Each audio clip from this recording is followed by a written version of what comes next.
পুলিশি ধরপাকড় শুরু হতেই ক্ষমা চাইলেন অনন্ত মহারাজ। নেতাজি সুভাষচন্দ্র বসুকে নিয়ে বিতর্কিত মন্তব্যের জেরে রাজ্য জুড়ে সমালোচনা এবং পুলিশের ধরপাকড় শুরু হতেই ক্ষমা চাইলেন রাজ্যসভার বিজেপি সাংসদ অনন্ত মহারাজ। ভিডিও বার্তায় তিনি নেতাজি সুভাষচন্দ্র বসুর প্রতি সম্মান জানান ও তাঁর মন্তব্যের জন্য ক্ষমা প্রার্থনা করেন।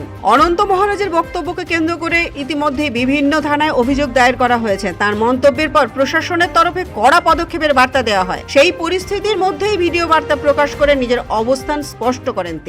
নেতাজির প্রতি সম্মান জানিয়ে বলছি, নেতাজি সম্পর্কে আমার অনিচ্ছাকৃত কিছু বক্তব্যের জন্য কেউ যদি মানসিকভাবে আঘাত পেয়ে থাকেন তার জন্য আমি আন্তরিকভাবে দুঃখিত।